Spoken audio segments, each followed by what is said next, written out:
ഇരുവൃക്കകളും തകരാറിലായ ഗൃഹനാഥൻ ചികിത്സയ്ക്കായി സാമ്പത്തിക സഹായം തേടുന്നു. കോട്ടയം വെച്ചൂർ സ്വദേശി ബിജുവാണ് സുമനസ്സുകളുടെ സഹായം തേടുന്നത്.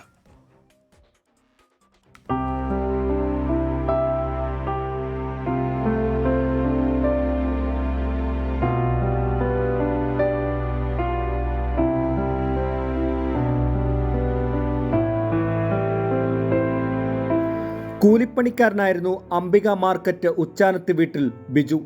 ഇദ്ദേഹത്തിൻ്റെ ഏക വരുമാനത്തിലായിരുന്നു ഈ കുടുംബം കഴിഞ്ഞിരുന്നത്. അപ്രതീക്ഷിതമായി വൃക്കകൾ തകരാറിലായതോടെ എല്ലാ പ്രതീക്ഷകളും തകർന്നു.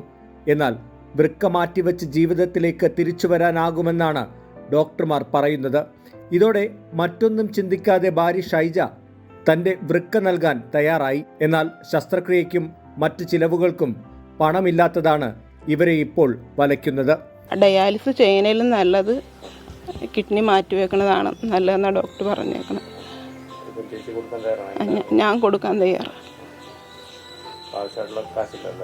കാശില്ല, എത്രയും പെട്ടെന്ന് മാറ്റിവെച്ചാൽ അത്രയും നല്ലതാണെന്ന് പറഞ്ഞേക്കണം. കോട്ടയം മെഡിക്കൽ കോളേജിലാണ് ചികിത്സ നടക്കുന്നത്. പലതവണ ഡയാലിസിസ് അടക്കം ചെയ്യുകയും ചെയ്തു. ഇനി വൃക്ക മാറ്റിവെക്കാതെ മറ്റ് പോംവഴിയൊന്നും ഈ കുടുംബത്തിന് മുന്നിലില്ല. സാമ്പത്തികമായിട്ട് ബുദ്ധിമുട്ടാണ്. ഇപ്പം എന്നെ സംബന്ധിച്ച് ബാക്കി സെറ്റിൻ്റെ വർക്കിനാണ് പോണത്. ഇപ്പോൾ അതിനൊന്നും പോകാൻ പറ്റാത്തൊരവസ്ഥയാണ്. അനിയത്തിയാണെങ്കിലും ചെമ്പിങ് കമ്പനിയിൽ ഇങ്ങനെ ഫീഡിങ്ങിന് പോകേണ്ടതാണ്. അപ്പോൾ അതാണ് ഇപ്പം നിലവിലിപ്പം രണ്ടുപേർക്കും പോകാൻ പറ്റാത്തൊരവസ്ഥ. ഇവരുടെ കൂടെ പോകുന്നതും എടുക്കുന്നതൊക്കെ ഞാനാണ്. ബിജുവിന് ജോലിക്ക് പോകാൻ സാധിക്കാതെ വന്നതോടെ വീട് പണിയും പാതി വഴിയിൽ മുടങ്ങി. പഠിക്കുന്ന 2 കുട്ടികളുമുണ്ട് ഇവർക്ക്. ദൈനംദിന ജീവിതത്തിന് പോലും വലിയ ബുദ്ധിമുട്ടാണ് ഇപ്പോൾ ഇവർക്കുള്ളത്.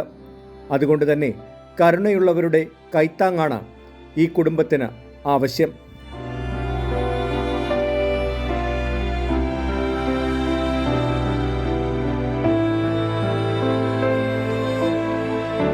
#24 കോട്ടയം.